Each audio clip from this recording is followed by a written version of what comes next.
들었으면 좋겠습니다. 중국에서는 천하의 명의 그러면 편작을 손꼽습니다. 편작. 그런데 이 편작에게는 위로 형님이 두 분이 계세요. 그런데 이 형제 세 명이 다 의사입니다. 그런데 그 중에서도 편작이 당대뿐만 아니라 오늘날까지도 최고의 명의로 일컬어지고 있습니다. 한 번은 위나라 왕이 이 편작에게 물었습니다. 당신네 삼형제 중에서 누가 가장 뛰어난 의원인가? 그러자 편작이 말합니다. 우리 셋 중에 가장 탁월한 의술을 가지신 가장 훌륭한 의사는 제일 큰 형님입니다. 저희 큰 형님은 사람을 딱 보면은 그 환자가 아프기 전에 벌써 이 사람이 무슨 병에 걸릴지를 미리 다 알아봅니다. 그래서 사람들이 병에 걸리지 않도록 지도해 준다는 거예요. 그런데 그러다 보니까 사람들이 자기 그 큰 형님의 그 실력을 알아주지를 못한다는 거예요. 그런가 하면 작은 형님은 두 번째로 훌륭한 의원이다. 왜 그러냐? 자기 작은 형님은 이 사람들이 병에 걸렸을 때 그 병이 미미할 때 그 병을 알아본다는 거예요. 그래서 미미할 때 알아봐서 큰 병이 되기 전에 병을 고쳐준다는 거예요. 근데 문제는 사람들이 미미한 병일 때 병을 고쳐주니까 형님이 자기 병을 고쳐줬다는 걸 잘 못 느끼고 그냥 병이 낫는다는 거예요. 그러니까 이제 위나라 왕이 묻습니다. 아니 근데 너는 그러면은 어떻게 이렇게 사람들에게 최고의 명의로 추앙을 받는 거냐? 아니 그 큰 형님도 그렇게 훌륭하고 작은 형님도 그렇게 훌륭하다면서 근데 왜 사람들은 너를 최고라고 쳐주는 거냐? 그러니까 이제 편작이 조용히 이렇게 말을 합니다. 사실은요, 저는요, 환자들이 아플 만큼 아프고 난 다음에 자기한테 찾아온다는. 그리고 자기는 사람들이 많이 아플 때 그 병자를 알아본다는 거예요. 그러다 보니까 진맥도 해야 되고 맥도 짚어봐야 되고 또 그래서 처방을 해서 약도 먹이고 그 때로는 수술을 해가지고 고름을 짜내기도 하고 또 때로는 오장육부를 갖다가 갈라가지고 병을 고쳐준다는 거예요. 그 사람들이 큰 병을 가지고 와가지고 자기가 그 병을 고쳐주니까 사람들은 자기가 최고의 명이라고 생각을 하고 자기를 높여준다는 거죠. 근데 사실은 우리 삼형제 중에서는 내가 실력이 제일 없는데도 불구하고 사람들은 큰 병을 고쳐주니까 큰 의사고 대단한 의사라고 생각을 한다는 거예요. 근데 실제로는 누가 가장 훌륭한 의사냐? 사람들이 병이 정말 미미할 때, 아니 병이 아직 걸리지 않았는데도 불구하고 당신은 이런 부분들을 조심하셔야 당신은 큰 병에 걸리지 않습니다 하고 이야기해 주는 거라. 이게 진짜 참명이라는 거죠. 이 편작의 겸손함이 굉장히 드러나고 있는 그런 언행입니다만은 사실은 이 편작의 말이 단지 형님들에 대한 예의로만 한 말은 아니라는 거죠. 병이 걸리기 전에 그것을 미리 진단하고 미리 방지할 수 있도록 이끌어주고 지도해주는 의사. 그게 참 의사다. 병 주고 약 주는 의사보다 병에 걸리지 않도록 지도해주는 의사가 참명이라는 거예요. 근데 여러분, 세상에서 제일 어리석은 사람은 또 어떤 사람일까요? 얻어맞을 거 다 얻어맞고 아플 만큼 다 아프고 난 다음에 깨닫는 사람. 그러니까 하나님께 돌아오더라도 좀 일찌감치 하나님 말씀 듣고 빨리 깨닫고 돌아오면 좋은데 하여간 아플 만큼 아프고 망할 만큼 망하고 당할 만큼 다 당하고 이제 정말 아무것도 없을 때 그때 두 손 들고 하나님 앞에 나온 사람들이 가장 어리석은 사람이다. 그보다 더 어리석은 사람은 끝까지 못 깨닫고 그리고 세상 떠나는 사람이 제일 어리석은 사람이겠죠. 가장 지혜로운 사람은 어떤 사람이냐? 하나님께서 사인만 딱 보여주셔도 금방 깨닫는 사람. 하나님께서 누군가를 통해서 이렇게 불러만 줘도 아멘 하고 따라와 주는 사람. 오늘 우리들 가운데에도 아마 하나님을 만나고 하나님 앞으로 나온 그 과정이 아마 다들 다양하실 거예요. 어떤 분들은 누가 우리 교회 한번 가보자 그랬는데 왠지 교회가 궁금해. 그래서 한번 따라왔어. 근데 그날이 주님 만나는 날이에요. 그래가지고는 그날 처음 예배를 드렸는데 그 첫 예배를 드리고 주님 영접하고 주님 앞으로 나오는 이들도 있어요. 참 지혜로운 사람이죠. 참 은혜가 큰 사람인 거예요. 그런가 하면은 그렇게 가족이 맨날 초청을 하고 이웃이 그렇게 초청을 하고 심지어는 60일 동안 매주마다 만나가지고 차도 마시고 밥도 먹고 선물도 주고 온갖 방법을 다 동원해가지고 교회 한번 데리고 와보려고 그렇게 애를 쓰는데도 끝까지 말 안 듣고 안 오는 사람도 있잖아. 근데 차 한 번 마셨는데도 불구하고 그래요? 교회 한번 가볼까요? 그러면서 나오는 이들도 있어요. 이게 다 보면은 다양해요. 각기 다 달라요. 근데 그 중에는 어리석고 미련한 사람도 있고 그런가 하면 참 지혜로운 사람도 있다는 거죠. 여러분 우리 창세기 3장 17절로 19절 말씀을 같이 한번 읽어보겠습니다. 같이 읽겠습니다. 시작. 아담에게 이르시되 내가 내 아내의 말을 듣고 내가 내게 먹지 말라 한 나무의 열매를 먹었은즉 땅은 너로 말미암아 저주를 받고 너는 내 평생에 수고하여야 그 소산을 먹으리라.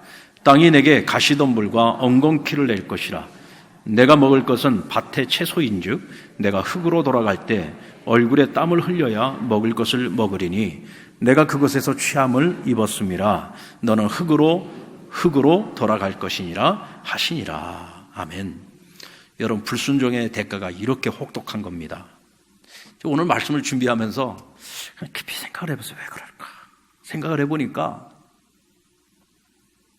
아담과 하와 이후에 이 세상을 살아가는 우리는요 이미 저주받은 땅에서 살고 있어서 그래요. 저주받은 세상에서 우리가 살고 있어요. 그래서 하나님과 바른 관계를 다시금 회복하지 않으면요 어차피 우리가 살아가고 있는 이 세상은 하나님께서 이미 저주하신 세상이기 때문에 이 땅에서는 세상이 남 중심으로 돌아가고 자기 중심으로 돌아가는 것 같아도 항상 불안한 거예요. 늘 평안이 없는 거예요. 왜? 언제 내게 또 남에게 있는 그 불행이 나한테도 찾아올지 모르니까. 늘 불안한 거예요. 마음에 평안이 없어요. 이게 뭐냐? 죄 지은 인간의 결과예요. 죄를 해결하지 못한 인간의 결과예요. 저주받은 세상을 살아가고 있는 사람들에게 주어진 결과예요. 이건 어쩔 수가 없어요. 이거 피해갈 수가 없는 거예요. 길은 하나밖에 없어요. 다시 하나님과 화평의 관계를 이루어야 돼요. 아멘. 다시 하나님과 화평의 관계를 이루어야만 돼요. 그래서 고장난 세상이지만 모든 것을 고치실 수 있는 하나님 손 딱 붙들고 우리가 같이 동행하면 조금 고장나도 괜찮아요. 고쳐주실 수 있는 분이 계시니까. 그렇잖아요? 아무리 고장난 세상이고요. 내 인생이 아무리 고장나 있어도요. 그 고장난 거 고쳐주실 수 있는 분만이 있으면은 괜찮아요. 저주받은 세상 가운데서 우리가 지금 살고 있어도 우리는 저주받은 인생이 아니라 이제는 언약의 약속, 하나님이 주시는 그 축복의 약속을 가지고 살아가는 인생을 살아갈 수 있는 거예요. 아멘입니까? 오늘 본문 말씀 다시 한번 읽어볼까요? 신명기 28장 1절로 6절입니다. 다시 한번 읽겠습니다. 시작. 내가 내 하나님 여호와의 말씀을 삼가 듣고 내가 오늘 내게 명령하는 그의 모든 명령을 지켜 행하면 내 하나님 여호와께서 너를 세계 모든 민족 위에 뛰어나게 하실 것이라.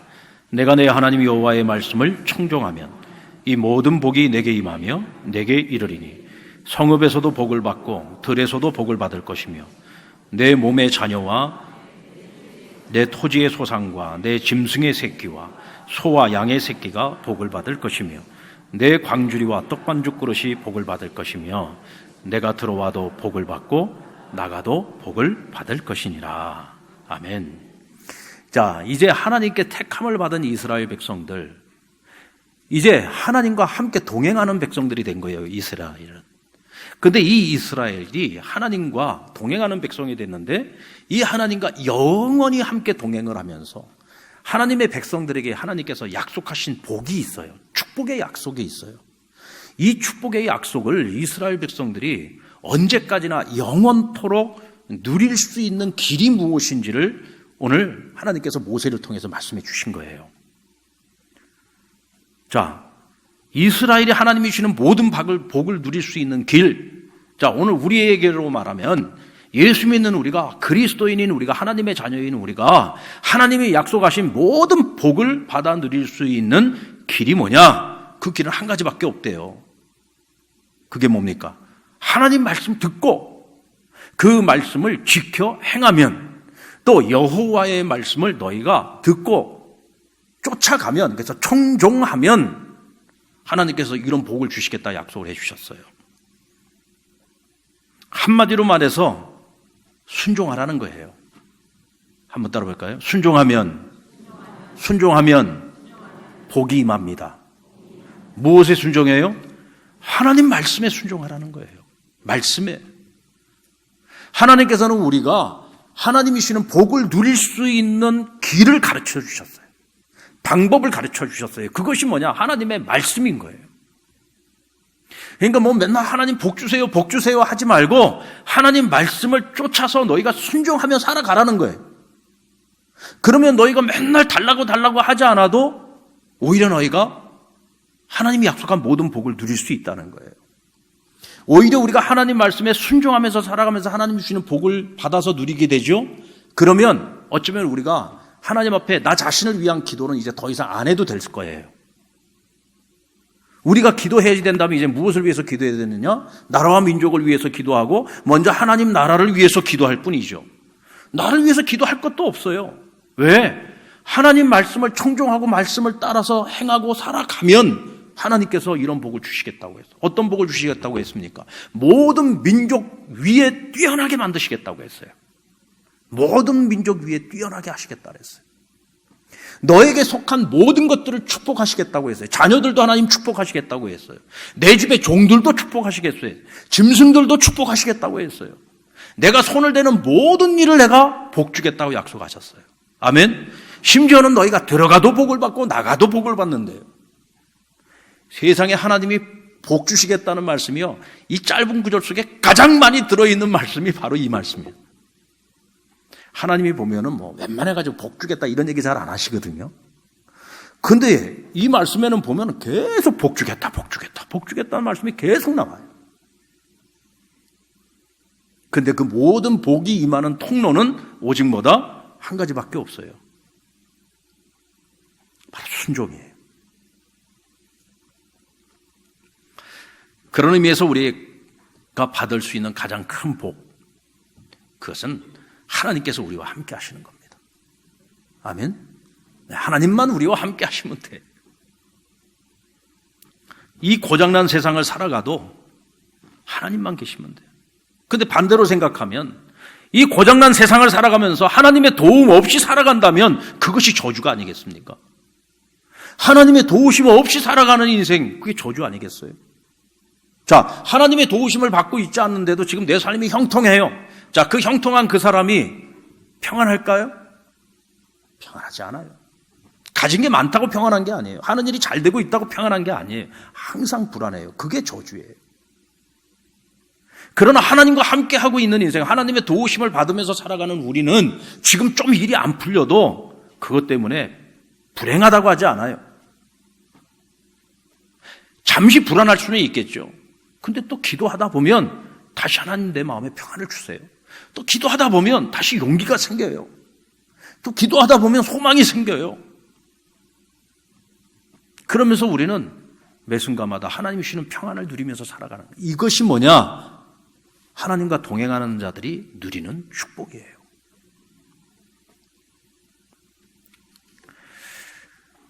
예수님께서 자신을 찾아오는 사람들을 이렇게 쭉 보고 계시다가 그들을 보시면서 예수님이 우셨다고 했어요. 왜 우셨느냐면 참 저들이 목자 없는 양과 같다. 그러면서 우셨대요. 그러면서 예수님이 그때 이런 마음을 먹었던 것 같아요. 이건 제 생각인데 그때 예수님이 이런 마음을 먹은 것 같아요. 아, 내가 저들을 위해서 대속제물이 되는 그 길을 피할 수가 없겠구나. 이 고장난 세상에서 저들 인생이 다 고장난 인생이에요. 근데 저 고장난 저 인생을 고쳐줄 수 있는 이가 없어. 그분은 하나님밖에 없는데 저들이 가지고 있는 죄 때문에 하나님의 도우심을 받을 수가 없어. 그러니까 다 목자 없는 양과 같은 거예요. 저들을 쉴만한 물가, 푸른 초장으로 이끌어줄 목자가 없는 거예요. 그 목자는 오직 하나님 한 분이신데, 그러니까 예수님이 그 마음 먹은 거예요. 아, 내가 결국은 힘들어도 그 십자가의 길을 피할 수는 없겠구나. 근데 그 길 가야 되겠구나.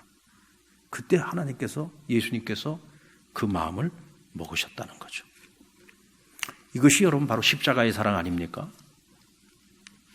바로 그 십자가의 사랑 때문에 오늘 저와 여러분이 예수 그리스도로 말미암아 하나님이 쳐놓으신 그 하나님의 울타리 속에서 하나님의 보호하심을 받고 푸른 초장 쉴만한 물가로 인도함을 받으며 사망의 음침한 골짜기를 걸을지라도 우리가 해를 두려워하지 않고 살아갈 수 있는 은혜를 우리에게 주신 거예요.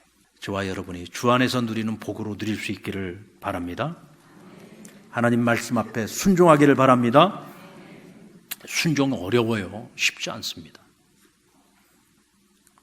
지금 여러분 앞에 벤츠 시리즈 중에서도 제일 비싼 벤츠가 지금 여러분 앞에, 새 차가 한 대 여러분 앞에 주어졌다고 한번 생각해 봅시다. 누구 앞에 있다고요? 지금 만약이라 그러니까 별로 기대들을 안 하시네. 지금 나한테 벤츠가 한 대 지금 딱 주어진 거예요. 그런데 차 안에 휘발유가 안 들어가 있어. 그러면 내가 이 차가 있어도 이게 소용이 있어요, 없어요? 이 좋은 차 타고 어디를 가야 되는데 기름이 없어. 그럼 못 가잖아요. 하나님께서 우리에게 어마어마한 약속을 주셨어요. 이 축복의 약속을 주신 거예요.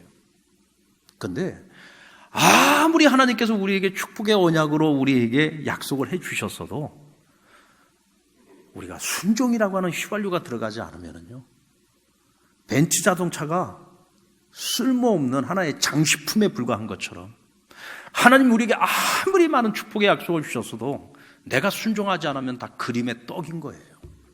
그림의 떡이에요. 하나님께서 아브라함을 믿음의 조상으로 삼으시려고 내 본토 친척 아비 집을 떠나 내가 내게 지시하는 땅으로 가라! 하고 말씀하셨어요. 하나님은 이미 그에게 엄청난 축복을 예비하시고 준비해 놓고 모든 것을 떠나 가라! 하고 말씀하셨어요. 근데 내 본토 친척 아비 집을 떠나라는 얘기는요, 너 혼자 가라는 얘기거든. 근데 아브라함이 혼자 갔습니까? 누구 데리고 갔습니까? 데리고 갔어요. 누구랑 같이 갔어요? 아버지 데라랑 같이 갔어요. 사실은 이 아버지 데라가 우상장사이기 때문에 아버지를 떠나야 우상을 버리고 온전히 하나님을 섬길 수 있잖아요. 그러니까 본토 친척 아비 집을 떠나라고 했어. 그런데 아브라함이 못 떠났어요. 왜 못 떠났을까요? 자기 생각 때문에 못 떠난 거예요. 자기 생각. 무슨 생각이냐면 어떻게 내가 아버지를 버리고 떠나. 그래서 떠나기는 떠났는데 아버지랑 같이 떠난 거야. 그래서 메소포타미아 갈대아 우르에서 떠나가지고 어디로 갔습니까? 가나안 땅의 교통의 요지였던 하란까지 갔어요. 근데 하란 가서 보니까 이 데라가 보니까 야, 이 교통의 요지에다가 여기가 아주 무역이 아주 활발하게 발달한 곳이, 야, 여기서 우상 만들어갖고 팔면은 장사 잘 되겠다. 왜? 이 사람은 장사꾼이니까. 그 바람에 아브라함이 그 아버지 데라하고 몇 년 동안 하란 땅에 머뭅니까? 15년 동안 머물렀어요. 결국은 아버지 데라가 죽고 나서야 아버지를 떠나게 된 거예요.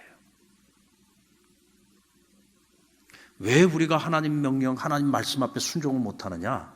이게 자기 생각이 많아서 그래요. 자기 생각을 내려놓지 못하니까. 나를 내려놓지 못하면 못하는 거예요. 순종 못하는 거죠. 모세 보고 출애굽의 지도자가 되라고 가라고 말씀하시니까 모세가 뭐라고 불순종했습니까? 처음에. 나 못합니다. 나이도 많아서 못하고요.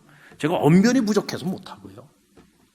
제가 가서 말한들 누가 하나님이 나를 보냈다고 누가 믿어주겠습니까? 그러니까 저 못합니다. 못할 이유 많죠. 못할 이유 많습니다. 아주 합리적인 자기 생각을 가지고 못한다고 했어요. 근데 여러분, 하나님 앞에 합리적인 이유를 내세워서 불순종의 이유를 하나님 앞에 내세우는 것, 이것처럼 참 부끄러운 일이 없어요. 왜냐하면 금방 이게 다 부질없는 이유라는 것을 하나님께서 우리로 하여금 확실하게 깨닫도록 보여주시기 때문에 그래요. 확실하게 보여주십니다. 야, 까부지 마. 너가 네 머리를 아무리 굴려가지고 어떤 핑계를 갖다 대도 너 그 핑계가 안 돼. 왜? 하나님께서 우리에게 순종을 명령하실 때에는 모든 걸 다 이미 다 예배해 놓으셨어요. 다 예배해 놓으셨어요. 그래서 모세가 말 못한다 그러니까 말 잘하는 아론을 딱 붙여주시고, 능력 없다고 하니까, 나이가 많다고 하니까 하나님께서 능력의 지팡이를 주셨잖아요. 하나님께서 모든 것을 하게 하신단 말이죠. 또 그래서 우리가 순종을 좀 하려고 하면은요, 꼭 옆에서 온갖 합리적인 이유를 빌려주는 사람들이 있어요. 빌려주는 사람들. 굳이 내가 그 핑계를 대지 않아도 옆에서 자꾸 그 핑계를 빌려줘. 이번 추석에 이종원 우리 선교사님을 만났어요. 그 부부랑 같이 만나서 이번에 이제 선교지를 한 군데 탐방하고 왔는데 이제 좀 마음이 어느 정도 정해진 것 같아요. 그 이제 같이 이제 이렇게 쭉 얘기를 나누는 중에 우리 이종원 목사님이 그런 얘기를 하더라고요. 목사님, 저희 집사람이 무남동료 외딸 아닙니까? 저희 장인어른이요. 저희가 처음에 중국으로 선교 떠날 때도 우리가 안 갔으면 하셨어요. 그 장인어른이 그 영천에 있는 어느 시골교회 장로님이신데 그 교회 건축할 때요, 그 교회 성전 건축을 위해서 40일 금식하셨던 분이에요. 40일 금식 기도하셨던 분이에요. 그런데 막상 딸과 그 사위가 중국에 선교하러 간다니까 거기는 안 갔으면, 그게 부모 마음이잖아요. 그게 부모 마음. 근데 또 추방당해갖고 왔는데 이번에 또 이제 가서 인사드리면서 아버님, 저희가 다시 나가게 될 것 같습니다. 그러니까 아버님 별로 안 좋아하시더래요. 그래서 그렇게 말씀을 드렸대요. 아버님, 기도해 보세요. 아버님, 하나님께 기도해 보시고 하나님께서 보내지 마라. 그러면 저희 안 갈게요. 그렇게 해서 허락을 다시 받아놓으라고 얘기를 하더라고요. 여러분, 순종이 이렇게 참 어려운 겁니다. 나는 순종하고 싶은데 옆에 걸리는 게 너무 많아가지고요, 순종하기가 너무 어려울 때가 있어요. 여러분, 그게 순종입니다. 수많은 장애물이 있고 내 안에 끊임없는 이유와 핑계들이 있음에도 불구하고, 그럼에도 불구하고 하나님께서 내게 하라 명령하실 때 묵묵히 그 길을 걸어가고 따라가는 것이 순종이라는 거죠. 여러분, 그 순종의 길 저와 함께 가실까요? 아멘. 예, 우리 함께 가자고요. 그래서 정말 하나님이 약속하신 그 축복을 우리가 받는지 안 받는지, 우리가 그 복을 누리는지 안 누리는지 우리가 같이 한번 시험해 보자고요. 정말 하나님의 말씀대로, 하나님 명령대로 붙잡고 순종하면서 하나님이 그 약속을, 우리 하나님은 시건치 않는 분이니까 하나님이 그 약속을 이루어 가시는 것을 우리가 함께, 우리 상남교회가 같이 한번 누려보자 이겁니다. 아멘입니까? 우리가 하나님이 주시는 복을 받을 수 있는 통로는 오직 한 가지밖에 없습니다. 자, 우리 한번 옆 사람에게 순종하십시다.